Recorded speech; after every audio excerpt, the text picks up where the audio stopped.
네, 오늘 저는 주신 말씀을 가지고 마귀에게 시험을 당하시는 예수님이라고 하는 제목을 가지고 하나님 말씀을 증거하겠습니다. 예수님께서 세례 요한에게 세례를 받으심으로 인해서 예수님께서 메시아 되심이 만방에 드러났습니다. 하늘이 열렸습니다. 그리고 하늘의 음성을 듣게 되었습니다. 그런데 그 사건 이후로 예수님이 마귀에게 시험을 당하신 것입니다. 우리가 예수 믿고 구원받았습니다. 예수 믿고 난 다음에 기쁨과 하나님의 축복과 은혜가 넘치고 많습니다. 그런데 은혜가 있으면 그 다음에는 마귀의 유혹이 있다는 사실인 것입니다. 우리가 시험을 두 가지로 구분할 수 있는데 첫 번째는 하나님 주시는 시험입니다. 일종의 믿음의 테스트입니다. 하나님은 아브라함에게 독자 이삭을 번제로 바치라는 하나님의 명령을 아브라함이 받지 않습니까? 그러고 난 다음에 아브라함은 그 믿음을 하나님의 시험에 보여주셨어요. 그래서 그가 그 시험에 통과했기 때문에 여호와 이레라고 하는 놀라운 주님의 은혜와 축복의 소리를 그가 듣게 된 것입니다. 하나님 저와 여러분들에게도 시험을 하십니다. 시험을 주십니다. 왜 시험을 주실까요? 그것은 우리의 믿음이 진짜 어느 정도인가, 즉 우리의 믿음의 수준이 어디까지인가를 보기 위해서, 혹 예수를 믿고는 있는데 필요 없는 것들, 불순물들을 제거할 수 있는 그런 시간을 하나님은 믿음의 테스트로 주시는 것입니다. 또 하나는 마귀의 유혹입니다. 마귀는 언제나 유혹이 달콤합니다. 그럴듯하고 좋게 보입니다. 그러나 마귀의 유혹의 끝에는 언제나 죽이고 파멸하는 것입니다. 하나님을 떠나게 하는 것이 바로 마귀의 유혹인 것입니다. 성도는 두 가지 시험과 유혹을 잘 이겨야 합니다. 시험은 믿음으로 이기는 것입니다. 그리고 유혹은 물리치는 것입니다. 저는 본문에서 몇 가지 교훈을 나누고자 하는데 첫 번째는 마귀가 주는 시험의 내용과 장소가 다르다는 것입니다. 3절 말씀 보게 되면 시험하는 자가 예수께 나와서 이르되 내가 만일 하나님의 아들이거든 명하여 이 돌들로 떡덩이가 되게 하라라고 했습니다. 먼저 마귀는 내가 만일 하나님의 아들이거든이라고 의심을 던집니다. 하나님 말씀을 의심케 하는 거예요.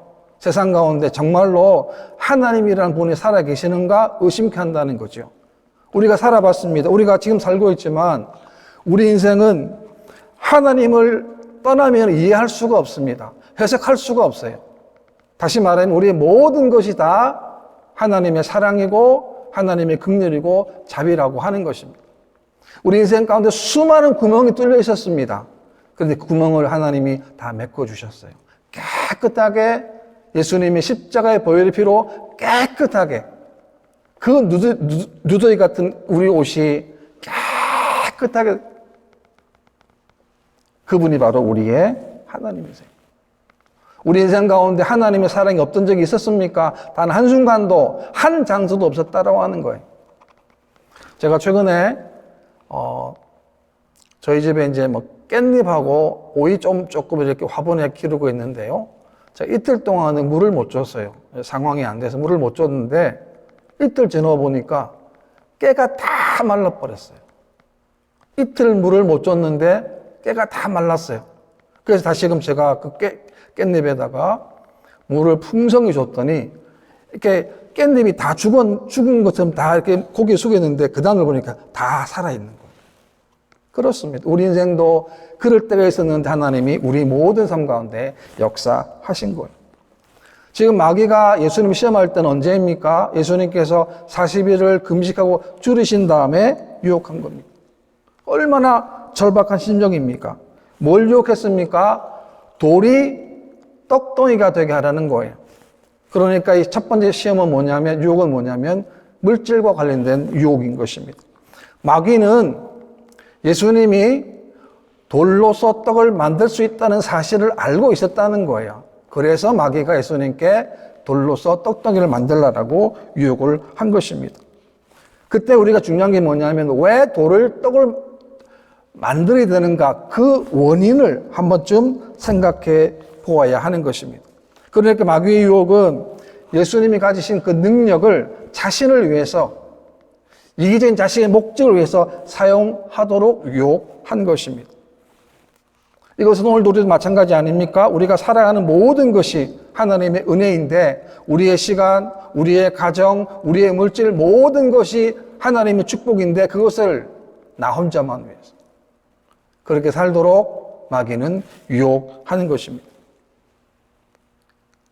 우리 예수 믿기 전까지는 모든 중심이 나 아닙니까? 나 개인, 내가 중심이지만, 그러나 적어도 예수를 믿고 난 다음부터는 우리 중심이, 삶의 중심은 절대 나 혼자가 될 수 없습니다. 그 중심이 누가 되어야 됩니까? 바로 예수님이 되어야 하는 것입니다. 그러니까 신앙의 성숙은 다른 것이 아닙니다. 우리 삶의 중심이 나에서 예수님으로 옮겨지는 거예요. 그 모든 것을 예수님의 기준으로, 예수님의 관점으로, 예수님의 눈으로 바라보는 것입니다. 그것이 뭐냐? 그것이 바로 신앙의 성숙이라고 하는 것입니다. 또 하나 여기서 알 수 있는 것은 마귀는 예수님의 사명을 혼동시키는 겁니다.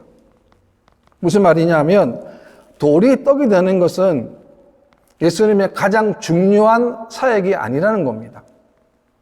예수님이 이 땅에 왜 오셨습니까? 예수님 오늘 저와 여러분들을 위해서 우리 모든 죄를 대신 짊어지시려고, 우리의 죄값을 치르시려고 이 땅에 인간의 몸을 입고 오신 분인 거예요. 그래서 사단은 이 사명을 교묘하게 혼동하게 만드는 것입니다. 마태복음 6장에 보게 되면, 그런즉 너희는 먼저 그의 나라와 그의 의를 구하라. 그리하면 이 모든 것을 너희에게 더하시리라 라고 했습니다. 이 앞절에 보게 되면 아버지께서 이 모든 것이 너희에게 있어야 할 줄을 아시느니라 라는 말씀이 있어요. 그래서 하나님이 우리가 필요한 걸 다 아시기 때문에 뭐 하라는 겁니까? 너희는 먼저 그의 나라와 그의 의를 구하라. 그리하면 이 모든 것을 너희에게 더하시겠다는 거예요. 그래, 이 문맥을 보게 되면 하나님 우리 모든 것들을 다 아신다는 거예요. 우리 인생 가운데 만약에 우리가 먹고 마시는 것이 인생의 목적으로 한다면 그 인생이 얼마나 가치 없습니까? 우리는 인생 가운데 정말 필요한 것, 어떤 삶이 구원받은 자의 삶이 됩니까? 그것은 바로 하나님의 나라와 하나님의 의를 먼저 구하는 삶이 되어야 하는 것입니다. 왜냐하면 하나님은 우리들에게 모든 것들을 다 예배해 놓으시고 준비해 놓으셨고 때를 따라 그것을 허락해 주시고 주시기 때문에 그렇습니다. 이것은 곧 우리가 하나님께 순종해야 될 이유를 말씀하고 있는데요. 하나님은 우리들에게 가장 완벽한 계획을 가지고 계시기 때문에 그렇습니다. 그러니까 우리가 한 스텝, 한 주간, 하루 하나님 말씀에 순복하고 순종하면 하나님의 가장 완벽한 계획에 우리가 도달하게 된다라고 하는 것입니다. 그런데 마귀는 그렇지 않다 꼬드기는 겁니다. 그런데 주님은 어떻게 사단의 유혹을 이기셨습니까? 4절 말씀인데, 예수께서 대답하여 이르시되 기록되었으되 사람이 떡으로만 살 것이 아니요 하나님의 입으로부터 나오는 모든 말씀으로 살 것이라 하였느니라 하시니라고 했습니다. 여러분, 사람의 떡이 필요합니다. 그러나 근본적으로 뭐가 필요하다는 것입니까? 하나님의 모든 말씀이 필요한 것입니다. 그러므로 성도들은 하나님의 말씀을 붙잡아야 합니다. 그 길은 고난의 길입니다. 가시밭길입니다. 쉬운 길이 결코 아닙니다. 손해를 보기도 하고 또 억울한 일을 당하기도 합니다. 괴로움도 당합니다. 그러나 결국에는, 마지막에는, 종국에는 하나님의 말씀을 붙드는 자가 승리하게 된다는 것입니다. 그것이 바로 하나님의 말씀이고 약속의 말씀이라는 것입니다. 우리가 말씀을 붙잡게 되면 하나님은 말씀뿐만 아니라 떡의 문제까지도, 가정의 문제까지도 해결해 주시기 때문에 그렇습니다. 오늘날 우리가 황금 만능 시대 아닙니까? 일확천금의 욕망이 가득한 우리가, 이 시대를 우리가 살고 있습니다. 최근에 방송의 뉴스를 보니까 한국의 뉴스인데요. 동해안에서 어떤 배가 전력 질주하는 겁니다. 저 배가 왜 저렇게 전력 질주하는가 가만히 보니까 그 배는 고래를 잡는 배였어요. 그러니까 포획이 금지된 밍크 고래를 잡기 위해서 그 배에서 전송도로 갑니다. 사람 두세 사람이 맨 앞에서 작설을 잡고 있어요. 그 작설을 잡고 있다가 고래가 보이면 던지는 거예요. 그렇게 계속 추적하다 결국에는 사투 끝에 고래가 잡혔습니다. 그리고는 어떻게 하냐면 배 위에서 그 큰 고래 고기를 해체를 하는 거예요. 그리고 난 다음에 어떻게 하냐면은 그 큰 고래를 해체해가지고는 이렇게 망에다가 담아가지고 그것을 바다에 던져놓는 거예요. 그러면 다른 조직이 와가지고 바다에 빠뜨려 놓았던 그 고래 고기를 몰래 항구로 들어오게 되는 거예요. 참으로 치밀하고 조직적으로 이루어지는 범죄의 현장이었습니다. 잡힌 사람의 얘기를 들어보는데 그렇게 얘기합니다. 범죄인 줄은 아는데, 지금 고래고기를 잡으면 범죄인 줄을 아는데 많은 돈을 벌 수 있으니까 자기가 했다는 거예요. 제가 그 뉴스를 가만히 보면서 오늘 우리 시대에 정말 많은 걸 보여주는 거예요. 여러분, 수많은 사람들이 지금 작설을 다 잡고 있다는 거예요. 왜? 돈 때문에. 한 마리에 1억입니다. 1억이 넘어요. 그러니까 그 한 마리 잡기 위해서 작설 잡는 것처럼 이런 시대에, 황금 만능 시대에 예수 믿는 사람들이 말씀을 잡아라. 말씀을 쫓아라. 말씀에 순종해라. 이 말씀은 보통 믿음으로는 결코 감당할 수 없는 거예요. 그렇기 때문에 우리들은 항상 이런 유혹과 싸워야 하고 이 유혹과 싸워 승리하는 거예요. 우리가 아무리 어려움이 있고 고난이 있어도 힘듦이 있어도 말씀에 어긋나는 일과 말씀에 어긋나는 행동은 절대로 해서는 안 된다라고 하는 것입니다. 왜 그럴까요? 하나님의 관심은 다른 곳에 있기 때문에. 내가 얼마나 많이 벌었느냐, 얼마나 좋은 집에 사느냐가 아니라 정말 하늘에 부름받은 대로 살고 있느냐, 하나님의 뜻대로 살고 있느냐를 하나님이 보시기 때문에 그렇습니다. 다른 말로 얘기하면 우리가 맡겨주신 그 일에 얼마나 충성하는가라는 것입니다. 우리가 충성해야 합니다. 그래야 우리가 주인의 즐거움에 참여하기도 하고 많은 상급과 그리고 생명의 멸관을 얻을 수 있기 때문에 그렇습니다. 그 기준이 뭐냐면 바로 하나님의 말씀이라는 것입니다. 두 번째 시험은 뭡니까? 시험하는 장소를 바꾸는데요. 마귀가 얼마나 영리합니까? 교활합니까? 2차 시험은 성전 꼭대기였습니다. 5절 말씀 보게 되면 이에 마귀가 예수를 거룩한 성으로 데려다가 성전 꼭대기에 세우고, 마귀는 예수님을 성전 꼭대기에 세워놨습니다. 6절인데요. 이르되 내가 만일 하나님의 아들이거든 뛰어내리라. 기록되었으되 그가 너를 위하여 그의 사제들을 명하시리니 그들이 손으로 너를 받들어 발이 돌에 부딪히지 않게 하리로다 하였느니라 라고 했습니다. 어떤 내용의 유혹입니까? 성전에서 뛰어내려가지고 사람들의 환호와 박수와 갈채를 받으라는 거예요. 즉 다시 말하면 다른 사람들의 인정을 받으라는 거예요. 수많은 사람이 다 보는데 성전 꼭대기에서 뛰어내려서 아무것도 상하지 않는다고 한다면 메시아를 기다리고 있는 군중들의 심리를 충족시킬 뿐만 아니라 이로 인해서 예수님이 메시아의 힘이 드러날 수 있으니까 그렇게 하라는 거예요. 한마디로 얘기하면 명예욕과 과시욕을 부추긴 것입니다.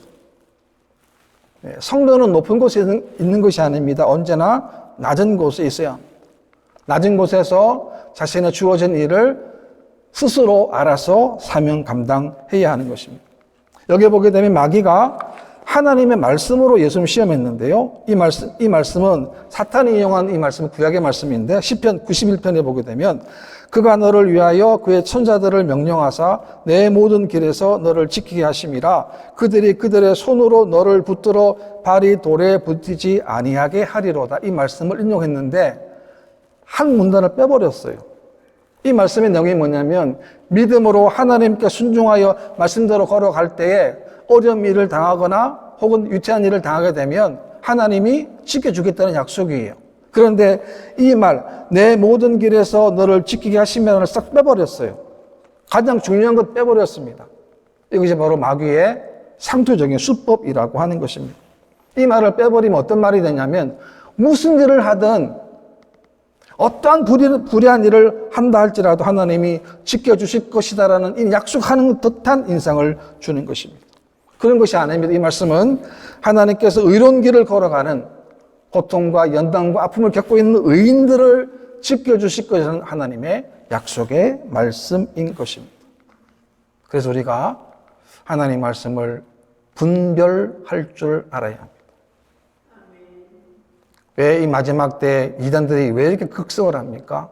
이민사회도 한국도 왜 그렇게 극성입니까? 마지막 때이기 때문에 그래요.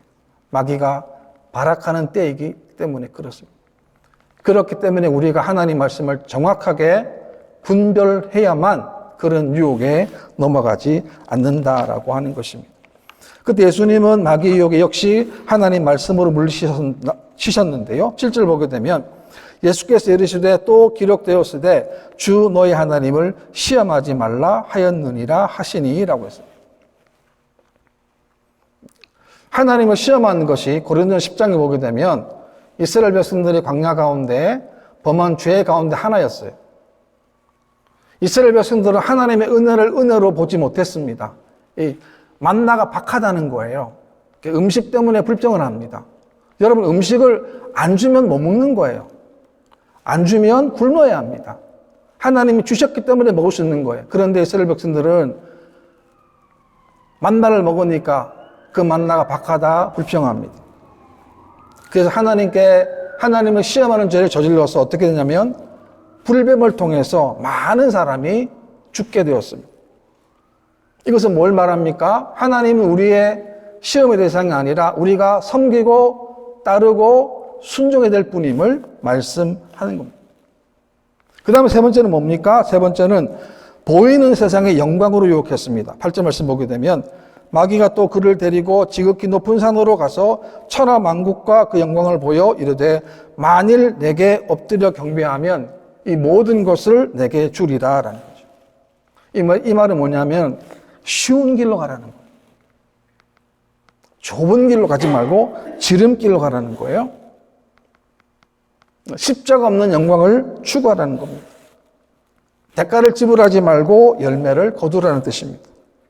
우리 인생은 대가를 지불하지 않으면 결코 열매를 거둘 수가 없습니다. 인생은 반드시 우리가 땀을 흘려야만 곡식을 거두게 되는 것입니다. 그런데 마귀는 언제나 쉬운 길로 유혹하는 것입니다. 그래서 뭐로 가도 서울만 가면 된다는 말이 있지 않습니까?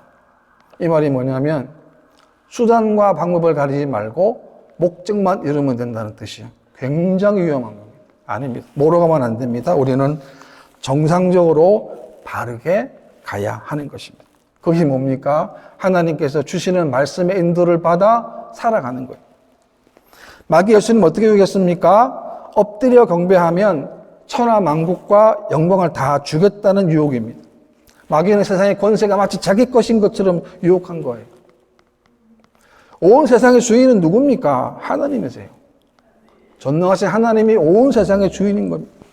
마귀는 근데 마치 그것이 자기 것인 양 호도하고 있는 거예요. 마귀가 얼마나 쉽게 말합니까? 여기서 바로 함정이 있는 거예요.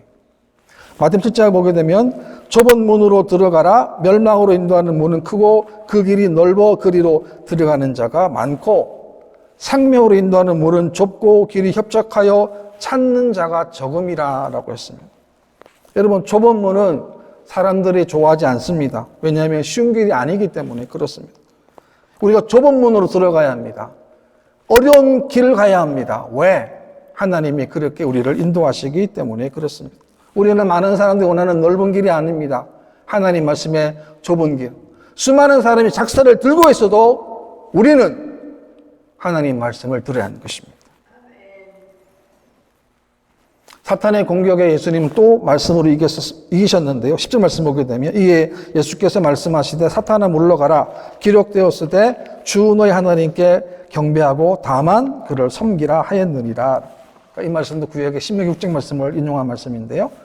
예수님은 마귀의 유혹을 하나님의 기록된 말씀으로 이기셨다는 거예요. 우리가 문제를 당하거나 어려운 곤란을 당하게 되면 내 감정으로 대처해서는 안 된다는 거예요.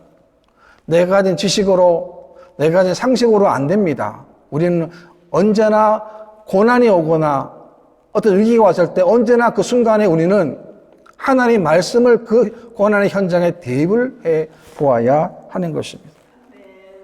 또한 여기 중요한 사실은 뭐냐면 다만이라고, 다만이에요. 다른 거 아닙니다. 다만 우리가 하나님을 붙잡고 하나님의 말씀을 우리가 붙잡아야 하는 것입니다.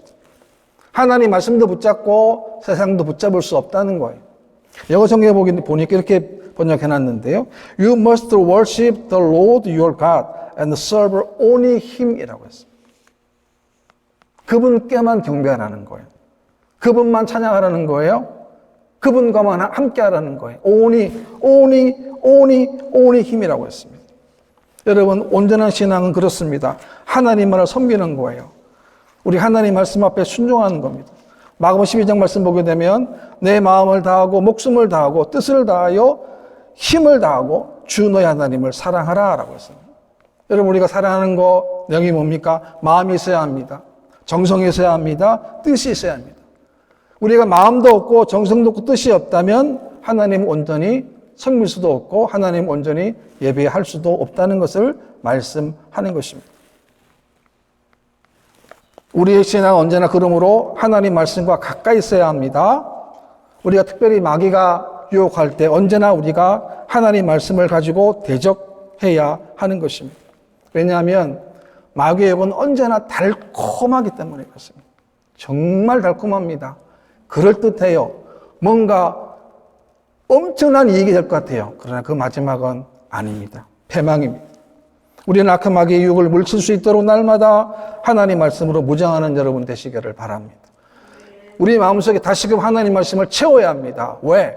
언제, 어떻게, 누구를 통하여 악한 원수 마귀가 어떤 통로를 통하여 우리를 유혹할지 아무도 모르기 때문에 그렇습니다. 에베소 6장에 나오는 하나님의 전신갑주를 보게 되면 악한 자의 모든 불화살을 소멸하고 라고 했습니다. 이 말은 곧 우리가 악한 원수 마귀가 지금도 우리에게 화살도 아니에요. 불화살을 쏘고 있다는 거예요. 그래서 불화살을 소멸하려면 그 다음 절을 보게 되면 구원의 투구와 성령의 검, 곧 하나님의 말씀을 가지라 라고 했습니다. 아는 정도가 아닌 거예요. 내가 가지는 거예요. 내가 가지는 거.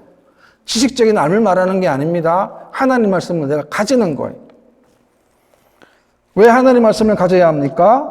우리 인생의 이 유혹은 언제나 상존하기 때문에 그렇습니다. 여러분, 시험이 어려운 일은 왜 어렵습니까? 그것이 언제 어떻게 닥칠지 모르기 때문에 어렵다라고 하는 것입니다. 문제는 뭡니까? 우리가 항상 그 유혹과 시험에 항상 준비해 있어야 한다는 것입니다. 예수님 보십시오. 예수님도 얼마나 은혜 충만합니까? 40일을 줄이신 다음에도 예수님이 마귀의 유혹을 받으셨습니다. 항상 우리 영적으로도 유비무환이 되어야 하는 것입니다. 이번 주 우리가 선거 암송입니다. 너희는 마음에 근심하지 말라. 하나님을 믿으니 또 나를 믿으라는 거예요. 한번 따라 하실까요? 너희는 마음에 근심하지 말라. 하나님을 믿으니 또 나를 믿으라. 세상 살다 보면 근심할 때가 많이 찾아옵니다. 그때마다 우리가 외쳐야 될 게 뭡니까? 너희는 마음에 근심하지 말라. 왜? 하나님을 믿으니, 우리는 하나님 믿는 자 아닙니까? 하나님 자녀 아닙니까? 또 예수님 믿는 자니까 또 나를 믿으라니. 믿기 때문에 마음에 근심하지 말라는 거예요. 지난 주간에 뭐였습니까? 내가 너에게 행한 것 같이 너희도 행하게 하려 하여 본을 보였다는 거예요. 예수님 왜 본을 보였습니까? 우리도 예수님처럼 살게 하기 위하여 본을 보였다는 거예요. 아, 우리가 세상 살면서 예수님처럼 어떤 삶을 살아야 될 것인가 분명한 하나님의 메시지를 한 주간 동안 저와 여러분 주셨다는 사실이에요. 예외 없습니다. 그 누구도 예외 없습니다. 우리는 마귀 유혹에 언제나 노출되어 있다는 사실이죠. 그래서 우리가 이 마귀 유혹과 당당히 이기려면 항상 하나님의 말씀과 가까이 하시기 바랍니다. 그래서 성경 말씀에서 보게 되면 송이 꿀보다 더 달다고 했는데 정말로 이 꿀보다 더 달은 하나님 말씀은 내가 날마다 내 심령에, 내 영혼에, 내 삶에 하나님 말씀을 대입해 보십시오. 필요 없는 거 잘라내는 거. 그런 믿음으로 승리하는 여러분 되시기를 주님의 이름으로 축원합니다.